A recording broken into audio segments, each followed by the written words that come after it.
Have you ever stopped to consider how a modern sports league actually evolves? Oh, I mean, most people just think about the action on the ice, right? Or the court. Right, exactly.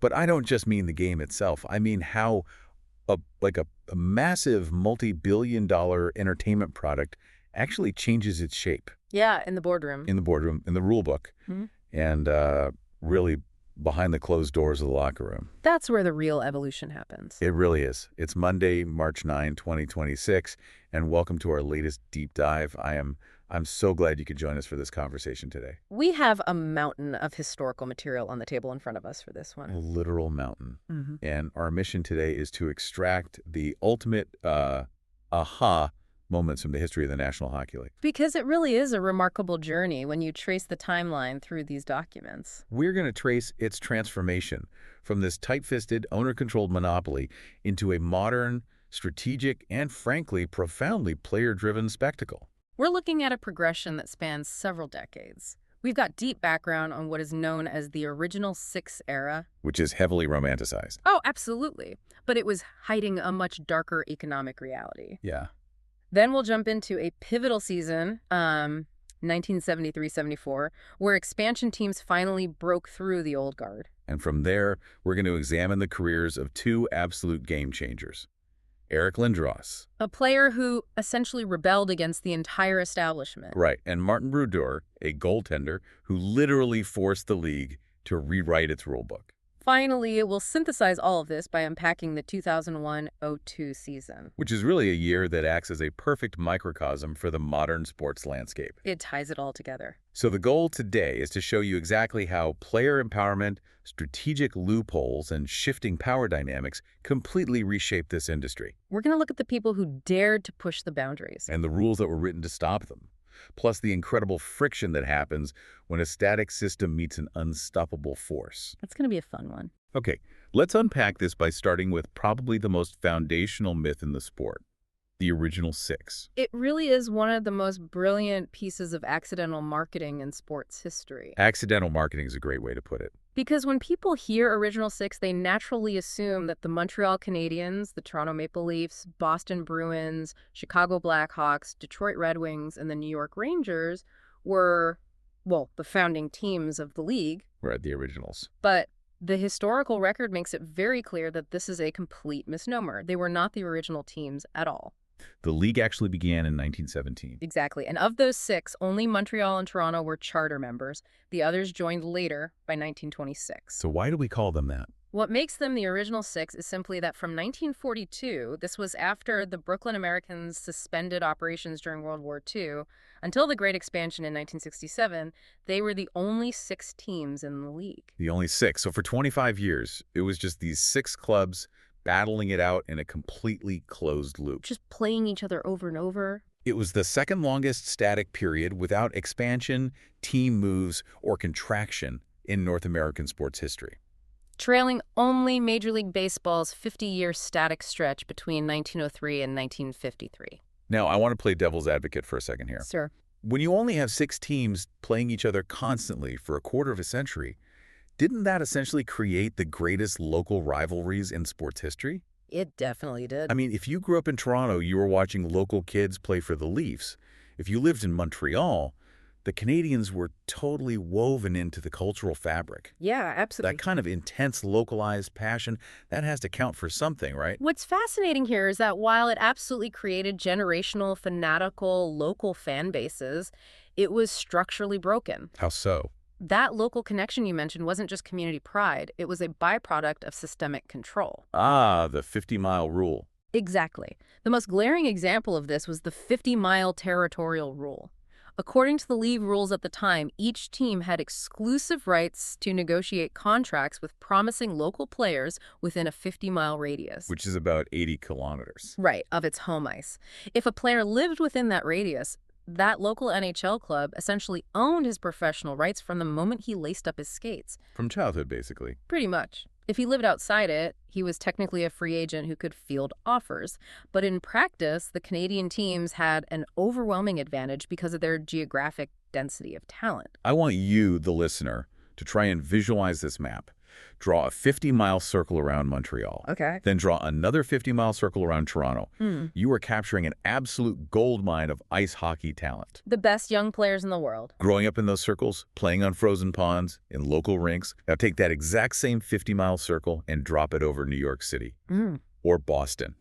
Or Chicago in the 1940s and 50s. You're not finding much. How many elite hockey prospects are you finding? It's practically zero. Detroit was a bit of an exception. Right, because their territory bled across the border into southwestern Ontario. Exactly, giving them access to some Canadian talent. But the American teams were playing from a massive structural disadvantage. And the statistics from the era absolutely confirm this imbalance, don't they? They really do. During this 25-year monopoly, the Montreal Canadiens missed the playoffs exactly one time. One time in 25 years. In 1948, Toronto missed it 4 times, Detroit missed it 3 times. Leaving Boston, New York, and Chicago to fight over the scraps. Precisely. Out of the 25 Stanley Cups awarded during the original 6 era, Montreal won 10, Toronto won 9, and Detroit won 5. Wow. Chicago managed to win a single cup in 1961. Boston and New York won 0. 0. Between the Canadian teams, they won 19 out of 25 championships. It was an oligopoly operating inside of a monopoly. It's insane. Yeah. I want you to imagine navigating your own career if your employer literally owned your professional rights based purely on the hospital you were born in. It sounds absurd today. Totally absurd. And the control didn't stop at geography. The owners had totalitarian control over the players' lives and finances. Players were signed to team sponsorships as early as 16 years old. You hit your mid-teens, you sign a piece of paper, and from that moment on, the franchise dictates your entire development, your salary, and your future. The labor conditions were remarkably stark.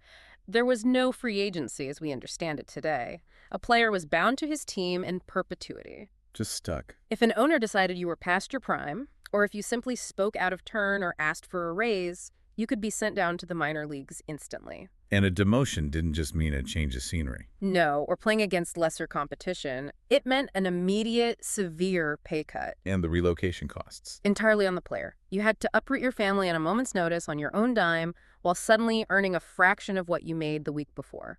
It was a culture of total compliance based on financial fear. It was. Let's talk about the pension plan, because this is where the exploitation gets genuinely malicious. Yeah, this is a dark chapter. A player pension plan was formed in 1946, ostensibly to help these guys who were beating up their bodies for a living. But the financials were kept completely secret from the players. The owners unilaterally decided what the payouts would be. You'd have guys retiring after a decade of professional hockey, having to take up jobs as bricklayers or car salesmen just to survive. And it wasn't until much later that it was exposed that Alan Eagleson, the inaugural executive director of the Players Association formed in 1967, was actually obfuscating the financials and skimming money from the plan. So the players were getting fleeced by the owners, and eventually fleeced by the guy who was supposed to be leading their own union. The ultimate symbol of this era's brazen corruption is what critics jokingly called the Norris House League. Right. The ownership landscape was essentially a fiefdom. James E. Norris, the owner of the Detroit Red Wings, was a man of immense wealth, but his influence didn't stop in Detroit. Because of the financial ruin caused by the Great Depression, he effectively ended up controlling the Chicago Blackhawks as well. He also became the largest stockholder in the New York Rangers. And if that wasn't enough, he held significant influence over the Boston Bruins by way of mortgages he had extended to the team. To help keep them afloat when they were facing bankruptcy. That's essentially fantasy sports, but with real billionaires. It's like if the owner of the Yankees also secretly paid the payroll for the Red Sox, owned the majority of shares in the Mets, and held the mortgage on the stadium in Baltimore. How could you possibly expect fair competition? You can't. The guy signing the checks for the champions might also be holding the debt on the team they just eliminated in the playoffs. It's mind-boggling when you view it through the lens of modern antitrust regulations. Which brings us to the inevitable breaking point. When labor conditions are that oppressive, eventually someone pushes back. And in 1957, Ted Lindsay pushed back. A legendary 4-time Stanley Cup champion. A star forward for the Detroit Red Wings. He tried to form a players' union. He was the main force agitating for basic rights, better pay, and transparency around that secretive pension plan. He was a hero in Detroit. And how did the Norris House League respond to a hero stepping out of line? They punished him. They traded him away from the powerhouse Red Wings and sent him to the last-place Chicago Blackhawks. It was a clear, unambiguous message to every other player in the league.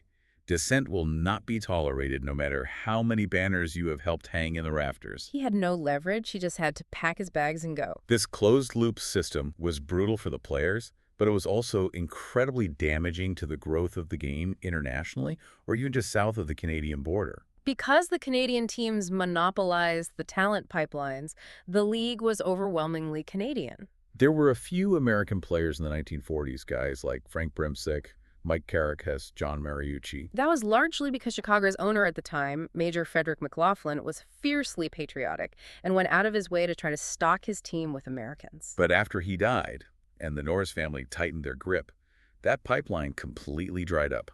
The American presence in the league basically vanished in the 1950s and 60s.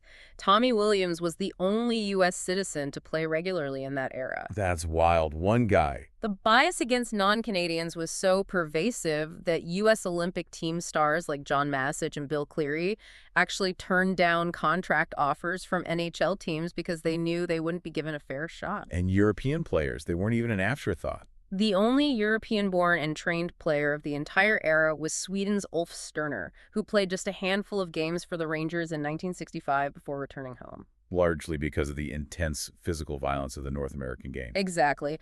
Demographically, the league's first black player, Willie O'Ree, debuted in 1958 with Boston, but he remained the only black player until the 1970s. The 25-year monopoly absolutely stunted the global evolution of the game. Without a doubt. So you have a sport that is artificially constrained, economically exploitative, and entirely monopolized.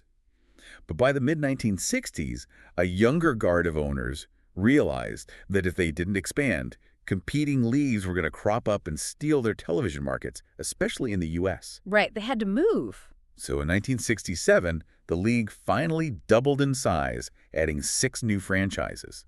This marked the end of the original 6 era. But the old guard didn't exactly hand over the keys to the kingdom overnight. I was going to say, I'm guessing they did. They absolutely did not. For the first few years of expansion, the established teams continued to dominate the landscape. Because of the way they structured it. Yes. The league structured it so the new teams were placed in their own separate division. This guaranteed that one expansion team would make the finals every year. But once they got there, they were consistently and brutally outmatched by the deep, talent-rich rosters of the older franchises. The expansion teams were basically taking on the varsity squad with the roster of cast-offs and aging veterans. Here's where it gets really interesting, because you can only suppress competition for so long before someone figures out a way to break your system. Which brings us to the 1973-74 season. We're zeroing in on this specific year because it is the undeniable turning point. It's the year the 1967 expansion finally bore ultimate fruit. This is the year the Philadelphia Flyers, an expansion team that had only been in existence for 7 seasons, won the Stanley Cup. They became the first non-original 6 team to win the championship since the Montreal Maroons, all the way back in 1935. And they didn't just win, they represented a complete paradigm shift in how the game could be played and won. Let's look at the playoff bracket for the 1974 Stanley Cup Finals. The matchup is a clash of 2 entirely different philosophies. On one side, representing the old guard, you have the Boston Bruins. They had finished first in the East Division and first in the entire league with 113 points. To call them an offensive juggernaut barely captures it. They were built on pure, overwhelming skill. Let's actually look at the numbers on that Bruins team, because they don't even look real by today's standards. Just how dominant was their top line? To put it in perspective, they finished 1, 2, 3, 4 in league scoring. On the same team. Phyllis Bozito led the league with an astounding 145 points, 68 goals, and 77 assists. Unreal. Bobby Orr, a defenseman who revolutionized the position by rushing the puck, had 122 points. Ken Hodge had 105 points. Wayne Cashman had 89 points. Having 4 players from the same team top the scoring charts had only happened one other time in league history. They scored 349 goals as a team during a 78-game season. They played with an elegance and a swagger that said, we're going to outscore whatever mistakes we make. And waiting for them in the finals were the Philadelphia Flyers. They finished with 112 points, just 1 point behind Boston in the overall standings, but their identity couldn't have been more different. They were famously nicknamed the Broad Street Bullies. While the Bruins relied on offensive artistry, the Flyers relied on grit, physical intimidation, relentless defensive structure, and world-class goaltending. The Flyers' leader on the ice was Bobby Clarke, a relentless competitor who had 87 points that season and was an absolute master of the physical, grinding game. But the foundational piece of their success was in net, Bernie Parent. The stats on Parent from the 1973-74 season are legendary. He played in 73 games, recording 47 wins, an astonishing 12 shutouts, and a microscopic goals against average of 1.89. He shared the Vezina Trophy for best goaltender with Chicago's Tony Esposito, and he would go on to win the Conn Smythe Trophy as the MVP of the playoffs. So you have the ultimate unstoppable force in the Boston offense meeting the ultimate immovable object in Bernie Parent. Boston was the heavy favorite entering the series. They had the history, they had the highest scoring players, and they had won the regular season series against the Flyers. But Philadelphia stunned them in 6 games. They didn't try to outscore the Bruins. They physically battered them. They clogged the passing lanes, hit everything that moved, and when the Bruins did get a shot through, Parent was there. In the final, deciding Game 6 at the Spectrum in Philadelphia, Bernie Parent stopped 30 of 30 shots to secure a 1-0 victory. What the Flyers proved in the '74 finals was that a tactical, deeply physical system could dismantle pure skill. And a massive amount of credit for that shift belongs to the Flyers coach, Fred Shero. This was the first year the league awarded the Jack Adams Award for the best coach, and Shero was the inaugural winner. He was a true innovator. He actually traveled to the Soviet Union to study their hockey tactics, which was unheard of during the Cold War. He took the Soviet emphasis on systems and collective effort over individual brilliance, and he blended it with North American physical intimidation. He used violence as a legitimate strategic tool to create space for his players. He built a team that was so tough, so relentless, that they literally beat the elegance right out of the original 6 holdovers. But the physical toll of that era was immense. The Broad Street bully style ushered in an era where fighting and brutal hits were just the cost of doing business. And the physical grind on the ice was mirrored by the sobering realities of life off the ice. The travel was grueling, the recovery methods were primitive, and tragedies happened. In February of that '74 season, Tim Horton, a 44-year-old defenseman playing for the Buffalo Sabres and an absolute legend of the game, was killed in an automobile accident returning to Buffalo from Toronto in the early morning hours. It's a harsh reminder of the human element behind these historical records. Yeah. These were guys putting their bodies on the line, playing a punishing style, and then driving through the night to make the next practice. It's important to frame the 1973-74 season not just as a victory for the Flyers, but as a reflection of a league dealing with the chaotic growing pains of a larger footprint. While Philadelphia was succeeding brilliantly, other expansion experiments were failing catastrophically. For instance, in February of 1974, the league had to actually take over the operation of the California Golden Seals. Their owner, Charles O. Finley, who was famous for owning the Oakland Athletics and baseball, couldn't find a buyer for the troubled hockey franchise. The league had to step in and bankroll the team just to keep the schedule intact, highlighting the extreme financial fragility of some of these new markets. So the Broad Street Bullies era set a template. For the next 2 decades, the league saw teams trying to replicate that combination of size, intimidation, and system-first hockey. The message to the players was clear. Teams win championships, and the team is always bigger than the individual. An owner might no longer own you based on a 50-mile radius, but the team structure was still paramount. You fell in line, you played your role, and you did what management told you. Precisely. The power had shifted slightly from the old owners to the new coaching systems, but the player was still just a cog in the machine. A well-paid cog, perhaps compared to the 1950s, but a cog nonetheless. But eventually, a player comes along who is so uniquely talented, so undeniably powerful, that he realizes he doesn't have to be a cog. He can be the whole engine. And if he doesn't like the machine he's being installed into, he can just refuse to work. Which brings us to the draft of 1991 and a young man named Eric Lindros. I mean, we throw the term generational talent around a lot today, but Lindros was something else entirely, wasn't he? Something else entirely. Eric Lindros was not just a prospect, he was a phenomenon. Even as a teenager playing junior hockey for the Oshawa Generals, he was nationally famous in Canada. He possessed an unprecedented blend of massive physical size. He was 6'4", 230 pounds as a teenager, terrifying strength, and the soft hands and elite playmaking ability of a much smaller finesse player. He was nicknamed the Next One, a direct and heavy nod to Wayne Gretzky's moniker, the Great One. To give you an idea of his absolute dominance, during the 1990-91 junior season, he scored 71 goals and 78 assists for 149 points in just 57 games. But crucially, he also racked up 189 penalty minutes. He was a freight train that could dangle the puck through your legs. Unstoppable. So heading into the 1991 NHL entry draft, everyone on the planet knew he was going first overall. The team holding that pick was the Quebec Nordiques. But Lindros did something that sent an absolute shockwave through the hockey establishment. He signaled well in advance of the draft that he would never play for the Nordiques. He absolutely refused to put on their jersey. Now, initially, the media narrative surrounding his refusal was incredibly hostile. People accused him of being an arrogant prima donna.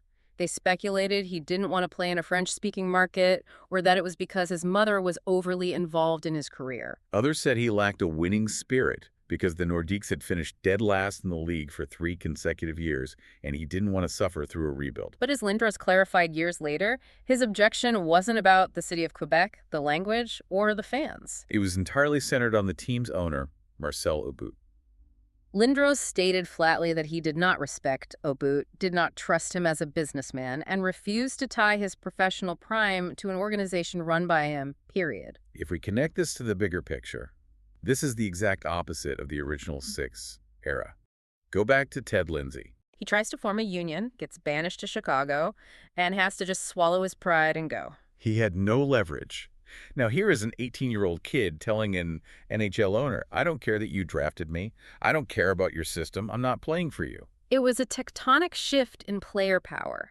A player finally realized his talent gave him the leverage to dictate his own destiny. Despite the very public warnings, Aubut and the Nordiques drafted Lindros anyway, announcing to the world that he would be the centerpiece of their franchise turnaround. The scene at the draft was surreal. Lindros walked up to the stage, held the Nordiques jersey for the cameras, but conspicuously refused to actually put it on. True to his word, he held firm. He returned to junior hockey. He played for the Canadian national team, winning a silver medal at the 1992 Winter Olympics. He simply waited them out. By the time the 1992 NHL draft rolled around a full year later, Aubut and the Nordiques realized they were paralyzed. They had to trade him, and this is where the boardroom panic turns into absolute chaos. Chaos is the only word for it.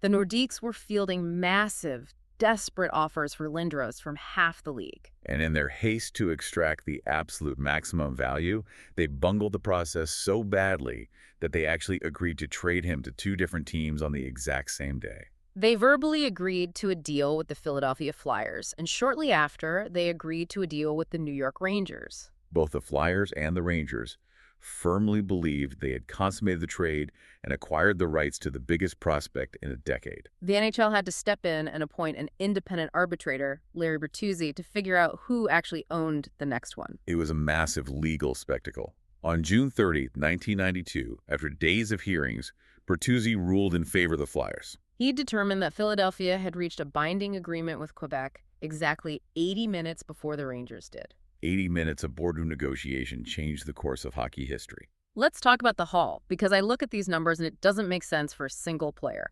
What does it actually cost to acquire a generational talent who is holding out? The Flyers sent Quebec an entire roster's worth of depth and potential. The package included established players like Steve Duchesne, Ron Hextall, Kerry Huffman, and Mike Ricci. It included the rights to a young Swedish prospect named Peter Forsberg, who would ironically go on to be a Hall of Famer and win multiple cups with the franchise after it relocated to Colorado. They also included their first-round draft picks in 1993 and 1994, forward Chris Simon, and $15 million in cash. It was the moment NHL front offices realized a single superstar could command an NBA-level trade package. It was a king's ransom. But for the Flyers, it gave them their centerpiece. Lindros arrived in Philadelphia and immediately lived up to the towering hype.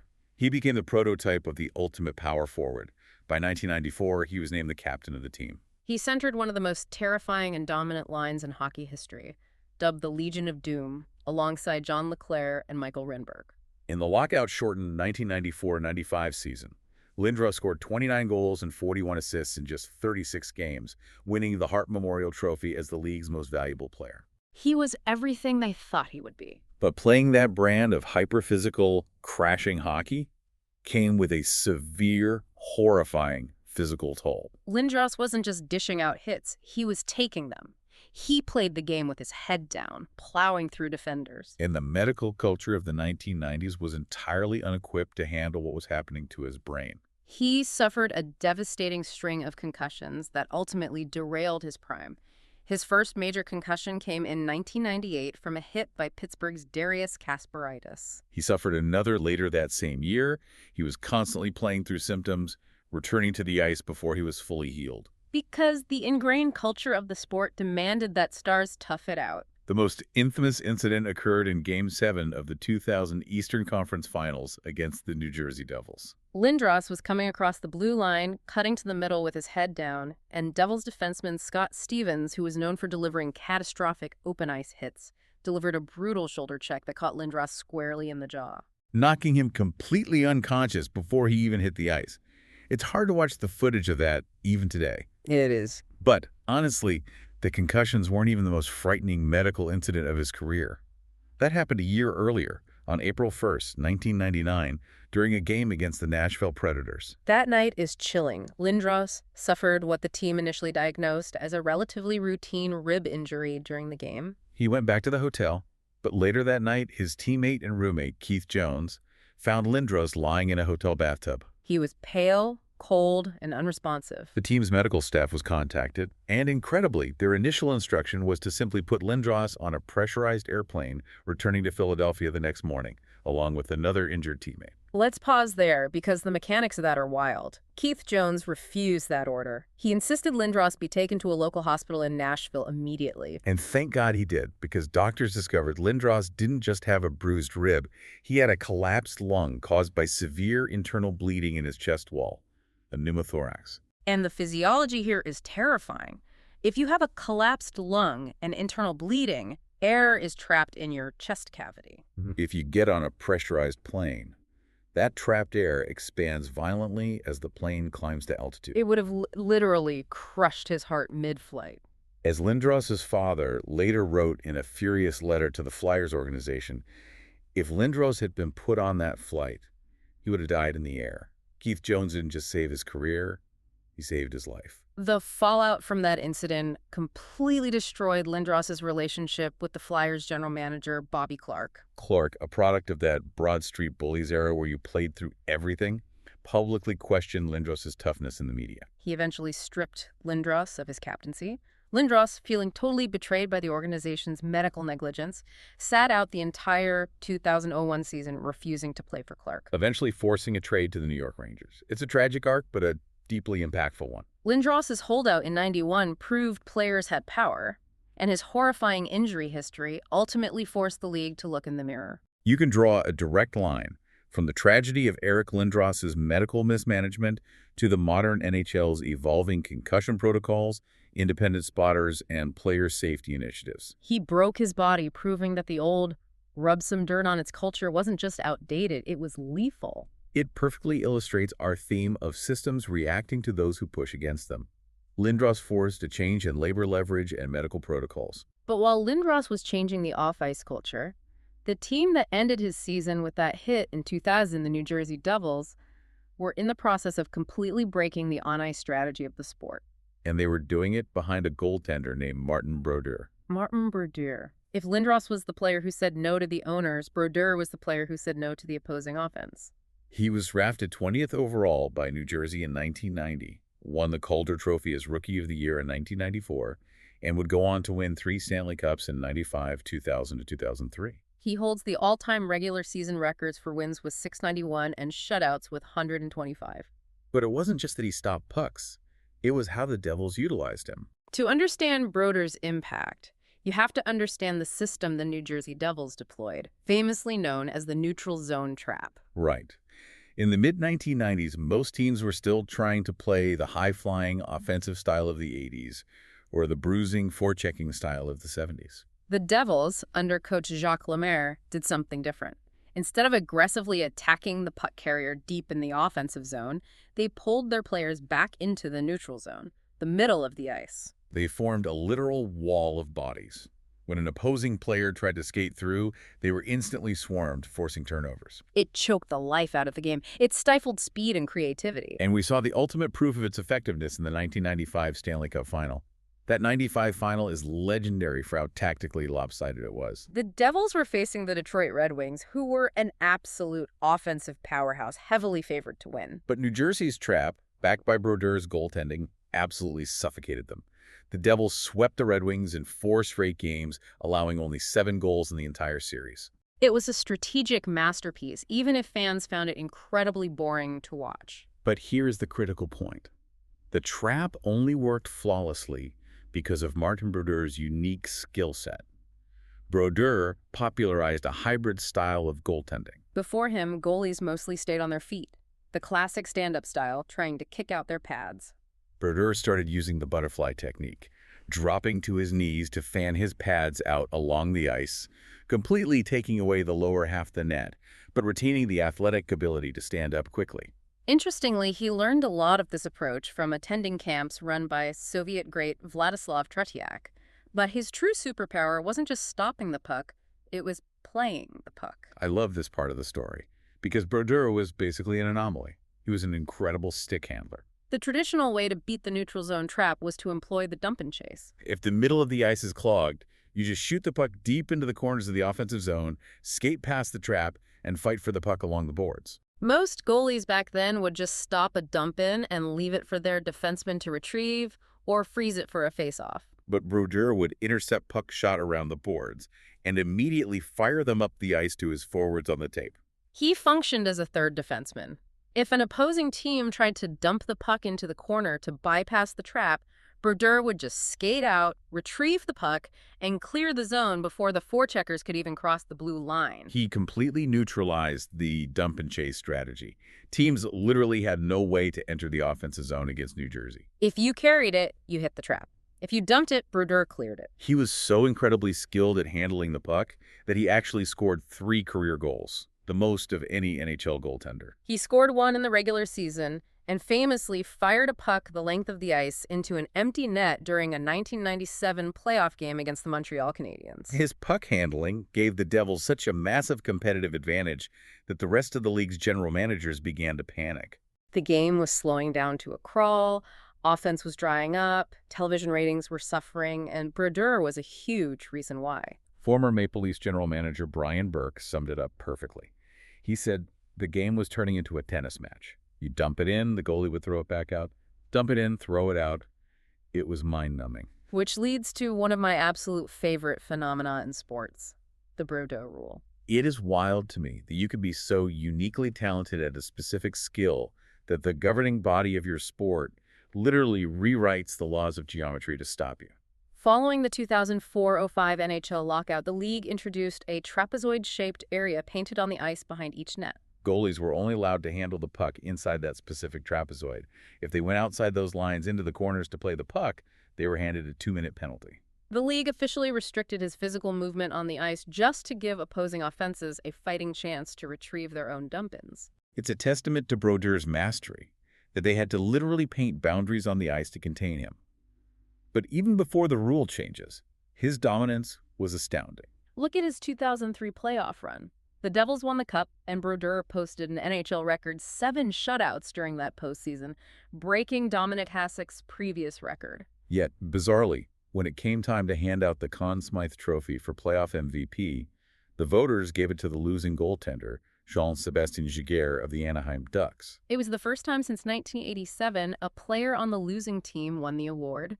Some writers speculated the vote was split among several Devils candidates. But still, to pitch 7 shutouts and not win MVP is a fascinating historical footnote. So the Flyers proved you could beat the system with brute force. Lindros proved a player could hold the system hostage. Brodeur proved you could exploit the rulebook until they had to rewrite it. This raises an important question, though. How did the league respond to this era of declining scoring, rising salaries, and strategic mastery? What did the ecosystem look like when all these forces collided? That brings us to our final source document, and we need to spend some real time here because the 2001-02 NHL season is a watershed moment. The 2001-02 season is a perfect microcosm of a league in transition. It is the bridge between the historical eras we've discussed and the modern reality of professional sports.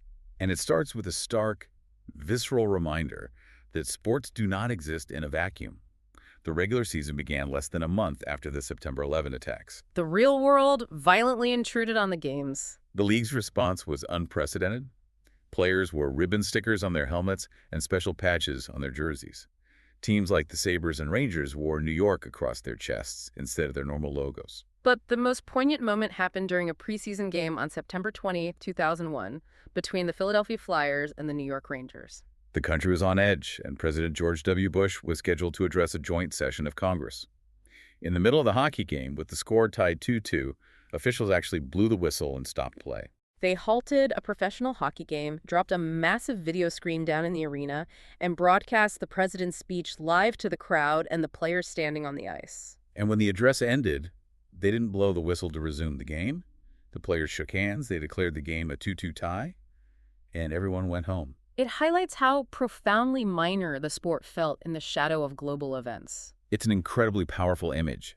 And alongside that global context, the 2001-02 season also exposed the brutal new economic realities of the sport. We talked earlier about the original Six era, where a guy like James Norris had infinite money and essentially bankrolled half the league. Fast forward to 2001, and the financial disparity between large markets and small markets is tearing the league apart. The Pittsburgh Penguins are the perfect example. They are in dire financial straits. They literally faced bankruptcy just a couple of years prior. And this is despite having Mario Lemieux deeply involved. Lemieux, one of the greatest players in history, had actually converted his deferred salary that the team owed him into an ownership stake to save the franchise from relocating.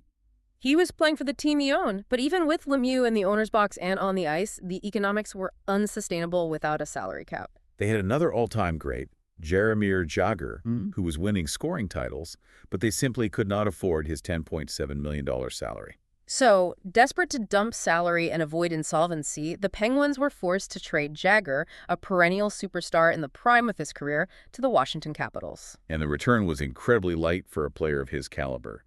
3 prospects, Chris Beach, Ross Lepachuk, Mikhail Savek, and $4.9 million in cash. It was a pure salary dump. The loss of Jagr decimated the Penguins on the ice. They missed the playoffs that season for the first time since 1990 and plunged into a dark age of rebuilding until they drafted Sidney Crosby years later. The Jagr trade proved that in the modern era, financial management and salary constraints were becoming just as vital as on-ice talent. You couldn't just hoard players anymore. Economics dictated the rosters. This extreme financial disparity between the wealthy teams like the Rangers and Red Wings and the struggling teams like the Penguins and Senators was the exact friction that would eventually lead to the canceled 2004-05 season and the implementation of the hard salary cap. The 2001-02 season was the warning siren that the financial model was broken. And while the financial model was breaking, the on-ice product was suffering from the lingering, suffocating effects of the Brodeur and Devil's Trap era. If you look at the scoring stats from the 2001-02 season, offense had completely dried up across the league.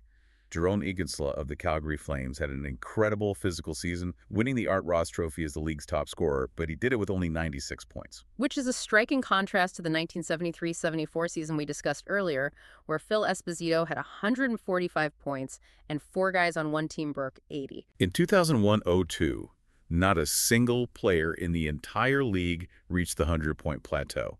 It was the second time in 3 seasons that happened. Furthermore, it was the first time since 1980 that the scoring title wasn't won by Wayne Gretzky, Mario Lemieux, or Jaromir Jagr.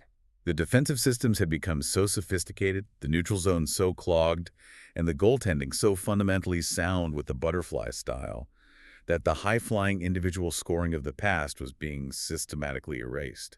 So the league was changing economically, strategically, and tragically, it was about to change from a safety perspective in a way that altered the physical experience of attending a game forever. On March 16, 2002, during a game between the Calgary Flames and the Columbus Blue Jackets at Nationwide Arena, a 13-year-old fan named Brittany Cecil was sitting in the stands. The slap shot was deflected off a player's stick, flew over the glass behind the net, and struck her in the head.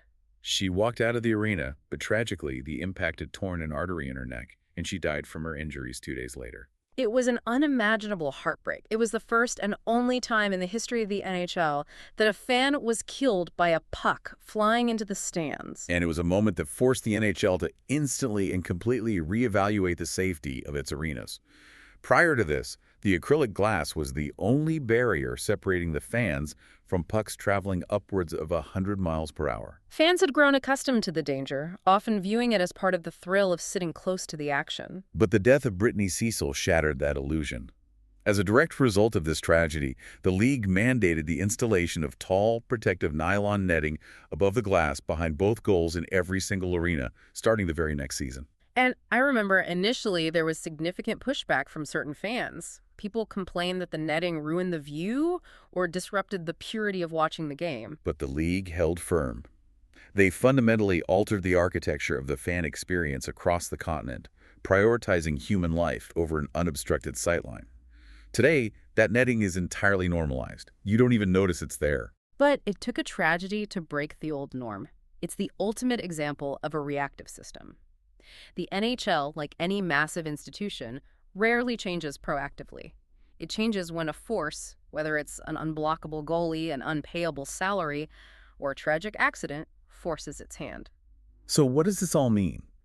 When we take a step back and look at the massive, decades-long journey we've just taken, we see an industry constantly colliding with reality. We started in a 50-mile geographical monopoly where players were treated like property, trapped by secretive pensions and vengeful owners who controlled multiple teams like chess pieces. We saw the Philadelphia Flyers stage a physical revolution, proving that expansion teams could use Soviet tactics and sheer grit to dismantle the elegant dominance of the old guard. We witnessed the individual rebellion of Eric Lindros, a teenager who realized his immense talent gave him the power to say no to a billionaire, shifting the leverage toward the players. Simultaneously, his tragic injuries and the mishandling of his collapsed lung forced a long overdue reckoning with the sport's brutal medical culture. We analyzed Martin Brodeur, a goaltender who was so strategically brilliant at handling the puck and executing the trap that the league literally had to paint a trapezoid on the ice to stop him from breaking the game. And we ended in 2002, looking at a league shaped by global tragedies, economic salary dumps that preview the modern salary cap, defensive scoring droughts, and heartbreaking safety mandates that change the shape of every arena in the world. We've seen how rules are often just reactions to people who become too powerful, whether it's an owner hoarding teams, a player demanding a trade, or a goalie acting like a third defenseman. Sports are never just games played in a vacuum. They are living, breathing ecosystems. They react to the people who dare to push their boundaries. They are shaped by the society that surrounds them, and they evolve through friction. The history of the game isn't just a list of champions. It's a ledger of loopholes found and loopholes closed. And that leads me to a final thought I want to leave you with today. We've spent this time exploring how the NHL rewrote its rulebook, its medical protocols, and even its arena architecture to contain those who broke the system perfectly. Look at the sports you follow today, or even the industry you work in. Look at the seemingly random rules, the compliance hoops, or the structural norms that everyone just accepts as the way things are done. What current rule or norm exists purely because one person, a modern-day James Norris, and Eric Lindros, or a Martin Brodeur, figured out how to exploit a loophole so perfectly that the entire system had to be rebuilt just to stop them? Something to chew on. Thanks for joining us on this deep dive.